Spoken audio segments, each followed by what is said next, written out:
Yo, salut tout le monde, bienvenue aujourd'hui pour cette nouvelle vidéo, j'espère que vous allez tous extrêmement bien depuis dimanche, et ouais, ça fait pas si longtemps que je vous ai proposé une vidéo. On se retrouve aujourd'hui pour parler de Monster Musume.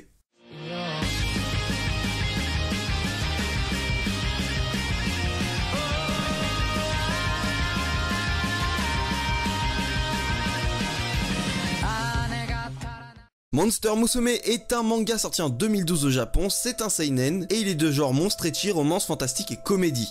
Il est évidemment adressé pour un public averti et a été dessiné et scénarisé par Okayado. En France, les deux premiers tomes sortiront le 3 novembre 2017, donc normalement dans 2 jours si j'ai bien timé ma vidéo. Et au Japon, la série est toujours en cours avec 13 tomes. Un animé sorti en 2015 est également disponible avec 12 épisodes. Vous pourrez le retrouver sur Crunchyroll. Il y a 3 ans, le gouvernement a révélé que les créatures mythiques ou semi-humaines comme les sirènes ou les slimes existaient. Depuis, des efforts sont faits pour les intégrer à notre population, notamment à travers un système de famille d'accueil. Dans le cadre du programme de rapprochement entre les humains et les Monster Girls, Kimihito Kurusu, avec cette superbe prononciation, se voit plus ou moins imposé par la coordinatrice Madame Smith d'héberger Mia, une femme serpent. Face au caractère impulsif et entreprenant de sa jolie pensionnaire, qui l'a rapidement rebaptisée Darling, Kimihito comprend vite qu'il va être difficile de respecter les 2 impératifs absolus que sont l'absence de violence entre humains et monstres et surtout l'interdiction d'avoir des rapports sexuels interraciaux. Un challenge difficile qui plus est lorsque la langoureuse femme serpent est rejointe par une plantureuse centauresse et une jeune harpie aussi mignonne qu'innocente. Et surtout que toutes les 3 ont très à cœur d'attirer son attention et de le blottir contre leur corps. Comme vous l'avez compris, Monster Musume est un manga de comédie ecchi, un style que je n'ai jamais abordé sur la chaîne pour l'instant, et que je viens à peine de découvrir en réalité. Et d'ailleurs, j'ai été agréablement surpris. Alors oui, parce que je fais partie de ces personnes qui, lorsque le ecchi ne participe absolument pas à l'histoire, et au contraire la dessert totalement, eh bien ça me saoule en réalité, je vois pas du tout l'intérêt de l'avoir incorporé. Par exemple, on va prendre un récit d'aventure, dans lequel, eh bien, l'aventure est au centre de l'histoire, et le récit doit se baser et se concentrer dessus. Eh bien, lorsque le ecchi est omniprésent dans ce genre d'histoire, eh bien moi ça me saoule complètement.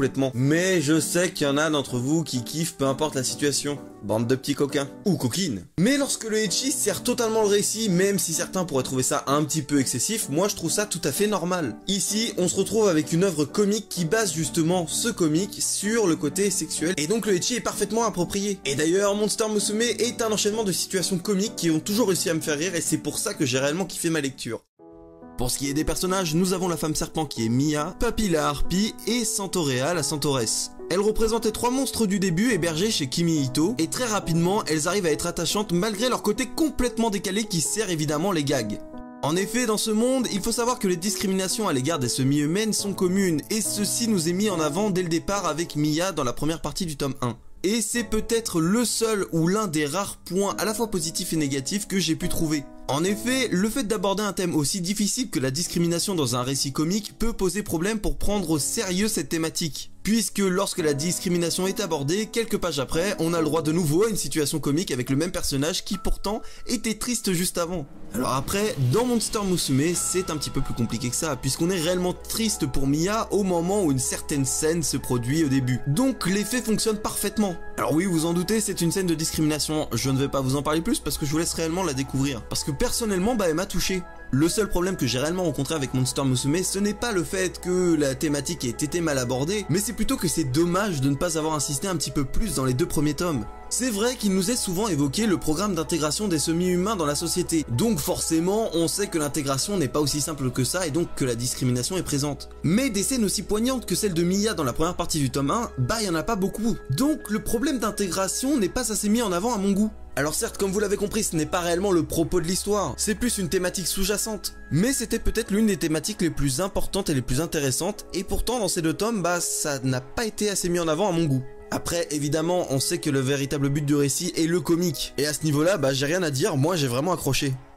Pour moi, réellement, Monster Musume était une énorme surprise puisque je ne m'attendais pas à rire devant du ecchi. En fait, je connaissais pas le style comique qui basait toutes ces blagues sur ce côté-là. Bon, après, j'avais déjà vu High School DxD, mais High School DxD c'est plus particulier parce que c'est pas que des gags non plus. Il y a quand même une histoire, il y a quand même un récit, donc c'est pas totalement le même délire. Alors que là, certes, il y a une sorte d'histoire, mais elle reste vraiment secondaire en fait. Il y a pas réellement d'intrigue principale, le seul but c'est réellement de faire rire le lecteur avec des situations totalement déjantées. Et surtout de voir Kimihito galérer à ce point-là. Et donc, j'ai réellement vraiment apprécié ces 2 premiers tomes. Le truc évidemment avec un récit comique, le problème c'est que si tu trouves pas ça drôle, eh bien tu ne vas pas du tout rentrer dans l'histoire. Donc certes, pour moi Monster Musume ça m'a fait rire, mais je sais que certains d'entre vous ce ne sera absolument pas le cas. Mais pour ceux qui ne connaissent pas le style ou qui tout simplement déjà apprécient ce genre d'œuvre, eh bien n'hésitez pas à essayer, je pense que ça pourra vous faire rire. Après, une chose encore une fois, cette vidéo était consacrée réellement qu'au manga et aux 2 premiers tomes, donc je ne sais pas ce qui va se passer par la suite, donc je ne sais pas ce que vaut le manga pour ça, et je ne sais absolument pas ce que vaut l'anime parce que je ne l'ai pas regardé. Donc si vous connaissez l'anime, je ne sais pas ce qu'il en est par rapport au manga, et si vous ne connaissez aucun des deux, eh bien prenez cet avis que pour le manga. Bref, voilà ce qu'il en était pour Monster Musume, j'espère réellement que cette vidéo vous a plu,